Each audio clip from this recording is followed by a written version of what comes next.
അരൂർ തുറവൂർ ആകാശപാതയിലെ അപാകതയ്ക്കെതിരെ ജനകീയ കൂട്ടായ്മയുടെ മഹാപ്രതിഷേധം.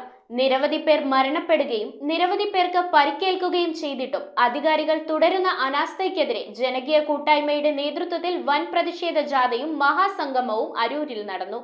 തുറവൂർ അരൂർ ആകാശപാത നിർമ്മാണത്തിലെ അപാകതയ്ക്കെതിരെ ജനകീയ കൂട്ടായ്മ അരൂർ പഞ്ചായത്ത് കമ്മിറ്റിയുടെ നേതൃത്വത്തിൽ പ്രതിഷേധ റാലിയും ജനകീയ മഹാസംഗമവും നടത്തി. ദേശീയപാത 66 നിർമ്മിക്കുന്ന ഉയരപാത നിർമ്മാണം 2 വർഷത്തോടടുക്കുമ്പോൾ 50ഓളം റോഡപകടങ്ങളിലായി 50ഓളം പേർ മരണപ്പെട്ടു. നിരവധി പേർ ചികിത്സയിലുമാണ്. ഇരുചക്രവാഹന സഞ്ചാരികളാണ് കൂടുതലായും അപകടത്തിൽപ്പെടുന്നത്. അശാസ്ത്രീയമായ ട്രാഫിക് നിയന്ത്രണം, കുണ്ടും കുഴിയും നിറഞ്ഞ റോഡും ഭാരവാഹനങ്ങളുടെ നിയന്ത്രണം അവതാളത്തിലായതും ദേശീയപാതയെ ഒരു ദുരന്തപാതയാക്കി മാറ്റിയിരിക്കുകയാണ്. നിത്യേന എന്നോണം ഇരുചക്ര വാഹനങ്ങൾ അപകടത്തിൽപ്പെടുകയും നിരവധി പേർ മരണമടയുകയും ചെയ്തതിനെ തുടർന്നാണ് ജനകീയ കൂട്ടായ്മ പ്രതിഷേധവുമായി രംഗത്തെത്തിയത്. ജില്ലാ ഭരണാധികാരികൾ സ്ഥലം സന്ദർശിച്ചും ചർച്ചകൾ നടത്തിയും പ്രഖ്യാപിച്ച തീരുമാനങ്ങളെല്ലാം കാറ്റിൽ പറന്നു. ചന്ദിരൂർ പഴയ പാലത്തിന് സമീപത്തു നിന്നും ആരംഭിച്ച പ്രതിഷേധ പ്രകടനം ജനകീയ കൂട്ടായ്മ രക്ഷാധികാരി ഫാദർ ജോസഫ് കരിതോടത്ത് ഉദ്ഘാടനം ചെയ്തു. Chairman K Navas, general convener V Gowreesan, treasurer B Anshad, vice chairman Shahul Hameed, Sattar,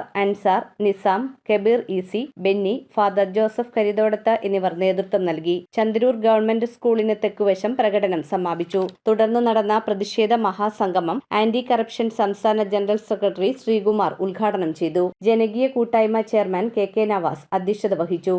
രക്ഷാധികാരി ഫാദർ ജോസഫ് കരിതോടത്ത് മുഖ്യപ്രഭാഷണം നടത്തി. Aroor panchayat standing committee chairman Noushad Kunnel, Kerala Congress ജില്ലാ സ്റ്റിയറിംഗ് കമ്മിറ്റി അംഗം B Anshad, Kerala Muslim Jamaat taluk president Musthafa Saqafi, Congress south മണ്ഡലം പ്രസിഡന്റ് അൻസാർ, PDP ജില്ലാ vice president V Kabeer, ward member Sinimol Manoharan, ജനകീയ കൂട്ടായ്മ vice chairman Shahul Hameed, general convener V Gowreesan, joint convener EC Benny, CR Ajith, സൗഹൃദ കൂട്ടായ്മ അരൂർ മണ്ഡലം പ്രസിഡന്റ് M ഉബൈദ്, കമ്മിറ്റി അംഗങ്ങളായ സത്താർ, നിസാം കോയ, ഷിഹാബ്, മൂസ, സുന്ദരേഷ് തുടങ്ങിയവർ സംസാരിച്ചു. തുടർ സമര പ്രഖ്യാപനവും സംഗമത്തിൽ നടത്തി.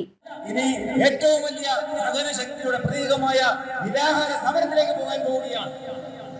അതിനപ്പുറം ഇളക്കം തട്ടാത്ത കസേരകളുമായിട്ട് കളക്ടറേറ്റിൽ എഴുതിയിരിക്കുന്ന ഉദ്യോഗസ്ഥന്മാർ ഇളക്കം തട്ടുന്ന കസേരകളിലേക്ക് മാറാൻ പോകുന്നു. ഈ ജനകീയ സമരത്തെ ഇതുപോലെയാണ് നിങ്ങൾ അവഗണിക്കാൻ പോകുന്നതെങ്കിൽ തീർച്ചയായും കളക്ടറേറ്റ് അടക്കമുള്ള മേഖലകൾ സ്തംഭിച്ചുകൊണ്ട് ഈ Chandroor. News bureau, Aroor. Deepavali bonus വല്ലതും കിട്ടിയോ? എന്റെ മോള് എന്റെ നാട്ടിലെ ആദ്യത്തെ പൈലറ്റായി. അവളുടെ അഡ്മിഷന്റെ നേരത്ത് എനിക്ക് കൈത്താങ്ങായത് മണപ്പുറം ഗോൾഡ് ലോണാണ്. മണപ്പുറം ഗോൾഡ് ലോൺ പണയം വെക്കുന്ന ദിവസങ്ങൾക്ക് മാത്രം പലിശ ഈടാക്കുന്നു.